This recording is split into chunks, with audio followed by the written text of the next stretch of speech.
This is the North Mobile Post radio show. I am your host, David Merrill, and let's get into the news. The CBO released a report on Wednesday stating that if the fiscal cliff comes to pass, the U.S. will move into recession. The fiscal cliff, of course, is a combination of $600 billion in spending cuts agreed upon by Congress and tax increases that will happen when the Bush tax cuts expire at the end of this year. Of course, Congress can move to change all that, but if they do not, a recession will ensue.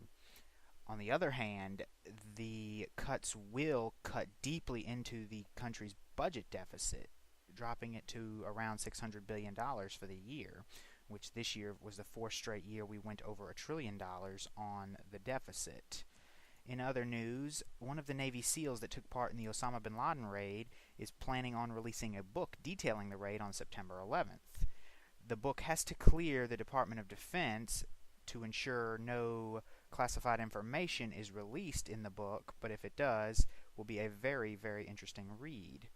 And in a final bit of news, Tropical Storm Isaac is churning in the Caribbean, and it has a projected path right now that takes it towards Florida. This is significant not just for the danger it poses to the state of Florida, but also because the Republicans will be hosting their convention there starting on Monday, which happens to be the same day the storm could be in the area. If that happens, the Republican Party may be forced to cancel their convention or relocate it. Most likely, it would be postponed at worst because the storm will only come through for a few hours, a day or two. And that's the major news. Now, I want to dig into this CBO report. This is something most economists have been saying for a long time, that the combination of budget cuts and tax increases, austerity measures essentially, will kill the economy. And now that the CBO is saying it officially. These same measures have already been tried in Europe, and it has failed miserably. Austerity is what I'm talking about. Spending cuts and tax increases combined in a recession, which we're not in a recession now, but we're in a very poor economy. And these measures just do not work. You cannot cut spending in a recession. The economy right now is very fragile, and it's relying on the government spending we have. And there's this myth out there that spending has just blown up recently. It's exploded under President Obama, and that is not true. In fact, spending has increased under Obama at the slowest pace in generations. When he came into office, there was already $1 trillion deficit, thanks to the recession that began under President Bush. It was a financial recession. The economy imploded. It was far worse than people even knew at the time. And the reason for the major deficit we have now, these past few years, 4 straight years over $1 trillion, is not because of an explosion of spending. Spending has increased, but the main reason for the deficit is the fact that revenues have gone down due to a horrible economy. Even now, we are growing now. We have been out of recession since, I believe, June of 2009, and the economy has been growing ever since, but it is growing slowly, very, very slowly. And we have not recovered to the point where we were before. And that's led to a deficit. And factor in all the people that lost their jobs, people that still don't have jobs now, the unemployment rate is still over 8%. That's a lot of government spending on social programs, on welfare, on food stamps, on unemployment benefits, which have been extended several times. And that's helped, but the main issue is revenue is simply too low. Now, to counter this, of course, the deal that got this $600 billion in spending cuts was a deal to raise the debt ceiling a few years ago, and they formed the super committee, if anybody remembers that. The committee wasn't too super, it turned out. They couldn't come to an agreement, and when they didn't, sequestration kicked in, which was $600 billion in automatic spending cuts. A lot of that is going to go towards the military. And that has people, now up in arms, and there's talk of rescinding it, which Democrats have said they will not rescind it. They agreed upon it, and they're going to make sure it goes through. Of course, President Obama and John Boehner, the House Speaker, had a deal in place that would have had some spending cuts and some tax increases. But Boehner could not get Republicans to go along with any tax increases. So they couldn't come to a deal, and we got sequestration, major defense cuts, which the Defense Secretary Leon Panetta has said are going to weaken the U.S. military. I think the defense cuts are somewhere in the range of 500 billion over 10 years, so that's 50 billion a year loss. I think he might be exaggerating a bit, but of course he's the defense secretary. What do you expect? But the military, this is a big deal, and this will hurt the economy, even the military cuts, because the military industrial complex is pretty much the best job program we have right now. That there's a lot of jobs in our area alone. We have a defense contractor that employs thousands of people, and if these defense cuts go in, they build Navy ships, and if these defense cuts go in, they may not build as many. The orders may not come in for as many, and that'll cost a lot of jobs. And these are good, high-paying jobs. So even the military cuts, that has big consequences. It weakens our national defense, and it weakens our economy. And the tax increases, I don't buy into the aspect of that hurting the economy that much. Now, across-the-board tax increases probably would, because the middle class and the poor just simply cannot afford taxes right now. They can't afford anything. But right now, the wealthy, the top 1%, the marginal, people in the marginal tax rates, this is not going to hurt them. 4% increase they'll see. You know, if you're a millionaire, a 4% increase in taxes is not sending you to the poorhouse. But for the middle class, those tax increases would be damaging, very damaging. And I cannot see that coming to pass, though. I think some kind of deal will go through, and it's really going to play on who, you know, what the landscape looks like after the election this year. If Democrats hold on to the Senate, I think you'll at least see the middle class and lower income people get tax increases.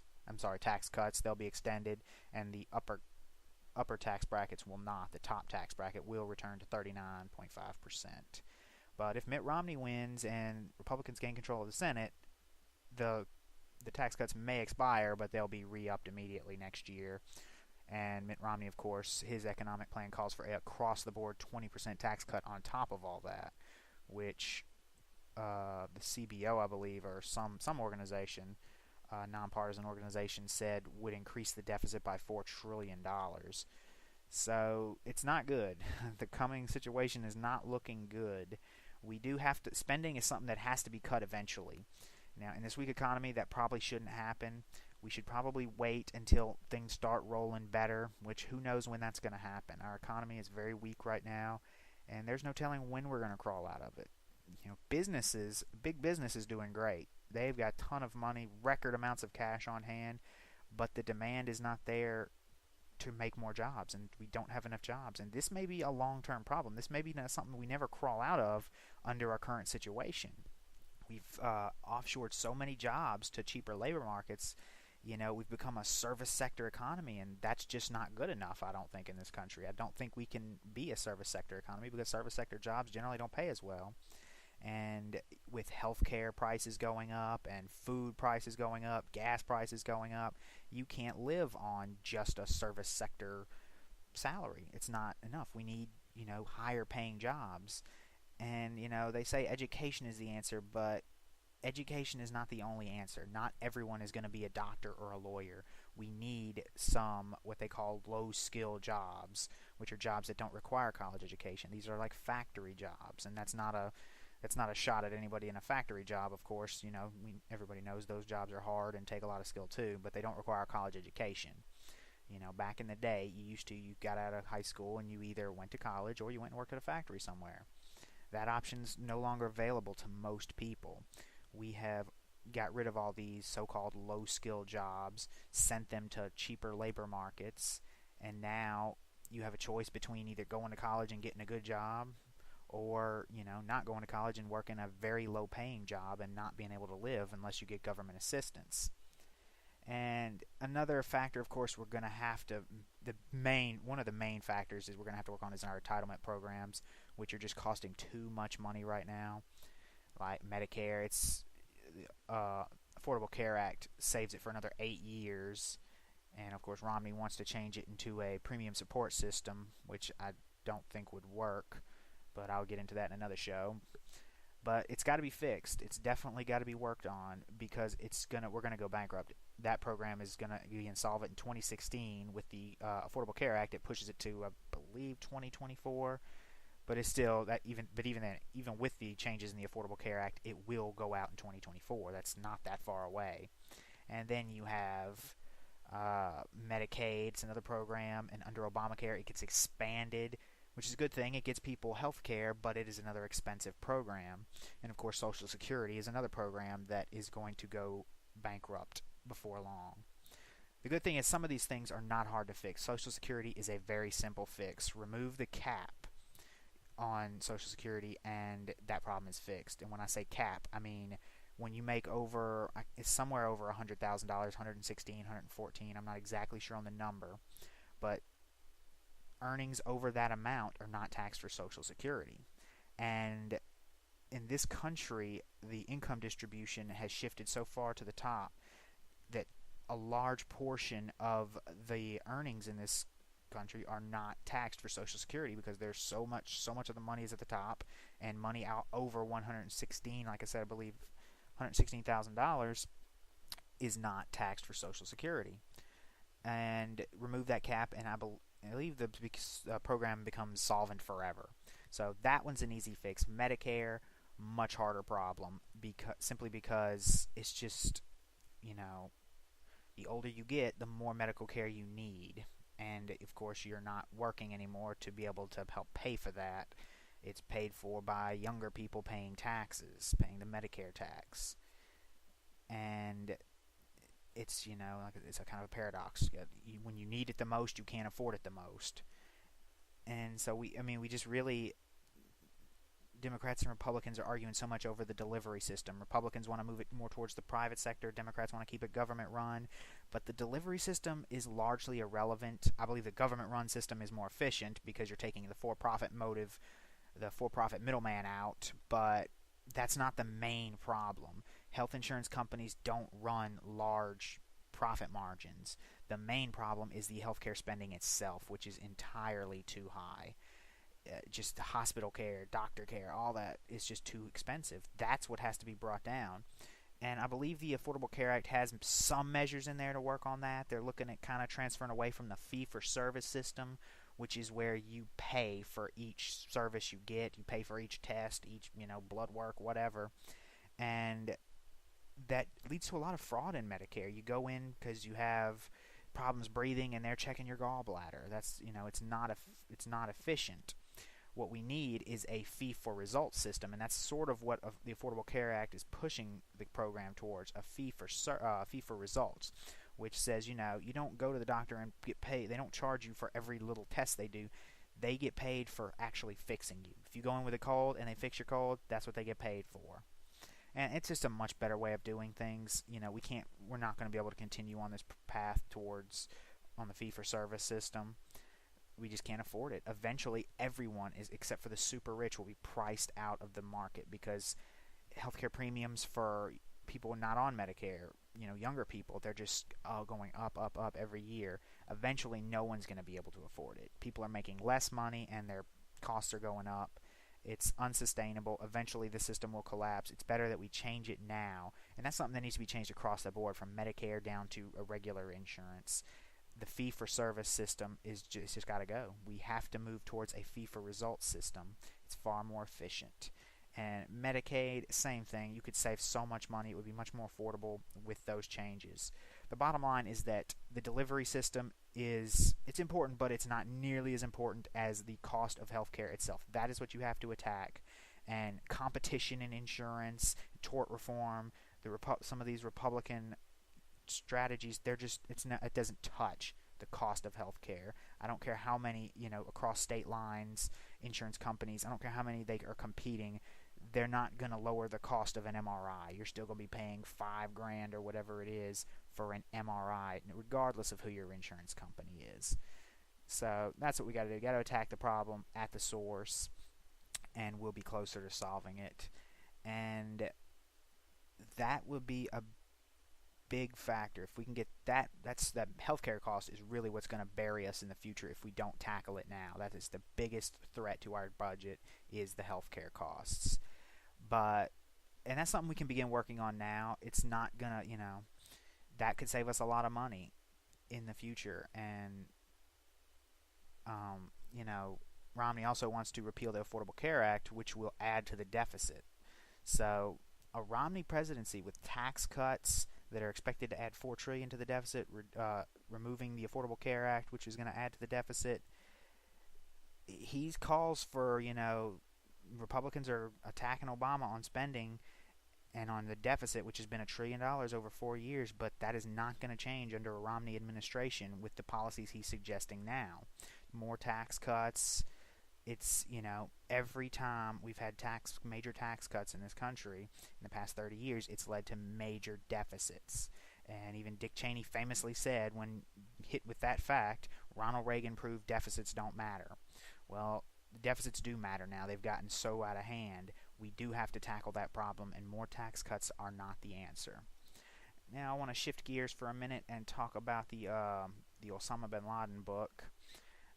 Bin Laden's been in the news a lot lately probably the most since he's been killed, because a group, I believe they're called OPSEC, recently aired and put out a long-form ad attacking President Obama for politicizing the killing of bin Laden.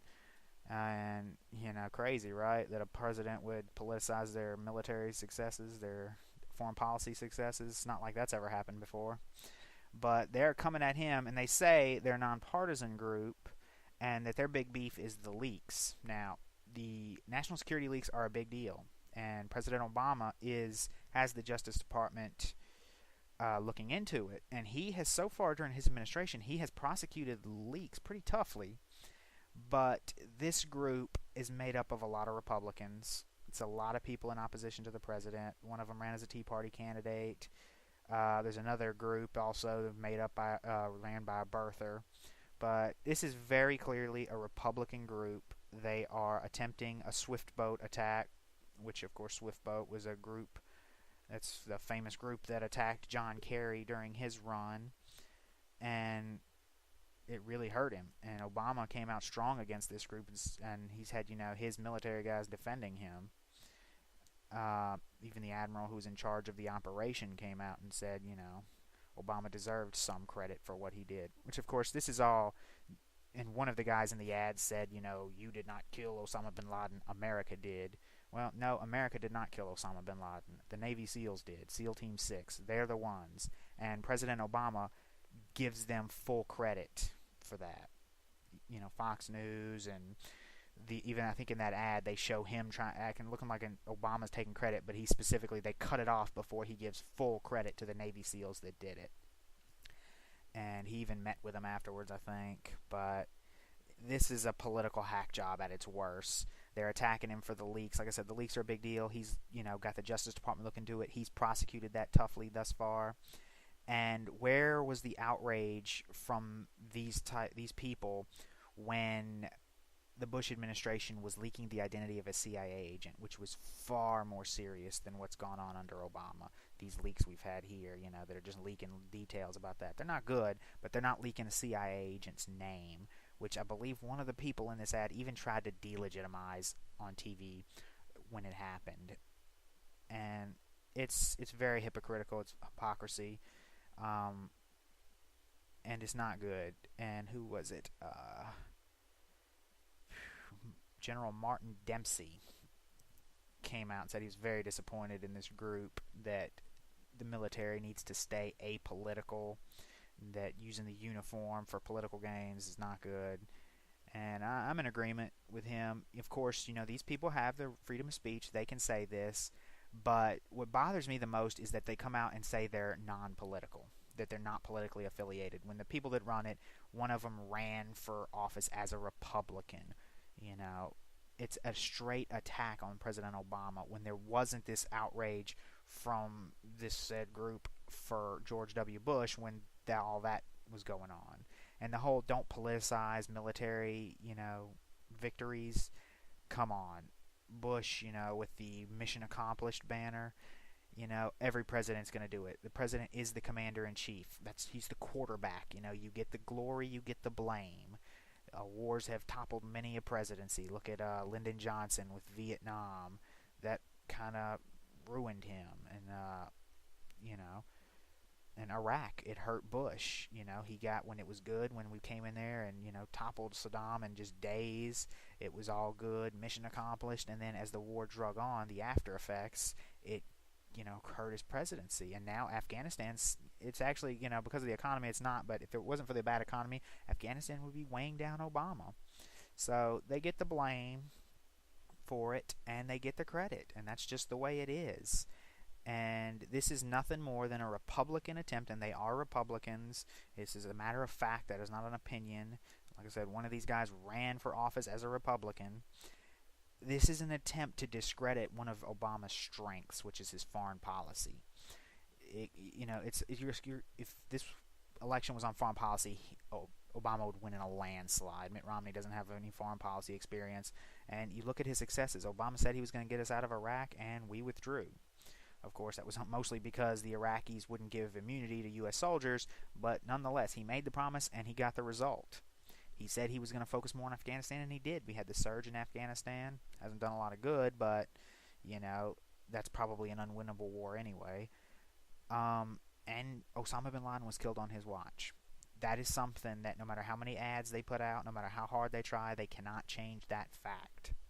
That Osama bin Laden, after 8 years on the run under President Bush, 7 years on the run, whatever it was, they couldn't find him. 2 years in, under Obama, he's caught. And of course, some credit has to be given to President Bush for putting in some of the security apparatus that helped do it. But nonetheless, the fact of the matter is, Osama bin Laden was killed on Obama's watch, and that drives Republicans nuts. And that's why this ad is out. It's an attempt to attack Obama on his strengths, trying to delegitimize his foreign policy successes, and that's just not going to work, especially not with Mitt Romney as his opponent. Now, if this was John McCain in there, you'd have a better chance, as former soldier, war hero, prisoner of war. But Mitt Romney has no foreign policy experience, and it's not going to work. And I forgot, of course, the Libya operation, which is how probably Iraq should have went down, where we don't put any troops on the ground, do some bombings to assist the rebels, and then we're done. I think we spent $1 billion there, and it was a couple of months. It didn't take very long. So, foreign policy, this is Obama's one of his strengths. Romney's not going to make any ground there, no matter how many outside groups they get with military backgrounds coming after him. And that's that. Moving on, talk about this Tropical Storm Isaac, which is projected to be a hurricane by Friday, and it should be in the area of Florida by Monday if the current projected tracks pan out. Of course, Monday, the Republican convention starts. And what are they going to do if this is a big storm hitting there? If it's just a tropical storm by then, it won't be that big a deal. Tropical storms, a lot of rain, a little gusty wind. It's for, developed area like Florida, they can handle it there. They've seen their share of strong storms. They can handle a tropical storm. But if it's a major hurricane, they may have to cancel the convention. And, Republicans have been planning this for a long time. They're going to be rolling out all the big guns, the big keynote speakers. And that could, this could have an effect on the election itself. With, this is Ryan getting rolled out really for national audience for the first time. Paul Ryan, vice presidential candidate. This is a chance for Romney to really, they can really go positive here. There's been so much negative ads. They really got to start defining who Romney is, and this is where they are hoping to do it. And there's even a controversy now because it appears network television wasn't going to air the segment where Ann Romney, Mitt Romney's wife, was going to speak, and Republicans view her as his best surrogate. And because he's viewed as kind of robotic, kind of weird. He's not really a people person, I guess. Although people that meet him all say he's very nice, and to me he comes off that way. He's a bit like he's out of the 50s, and he's very rich. So of course he don't know a lot of stuff about how regular people operate. But he seems like a very nice guy. The people around him are very loyal. But Ann Romney kind of translates better. That's always the case with the president's wife. You look now, Michelle Obama has far higher approval ratings than Barack Obama. And they really wanted that shown on TV, but that may not happen on network TV. Of course, it'll happen on all the cable news channels, Fox News, CNN, MSNBC. But what happens, what effect will this have if the event gets canceled? This is a major undertaking. I'm not sure. I haven't heard yet. I haven't read yet what they would do if it was forced to move.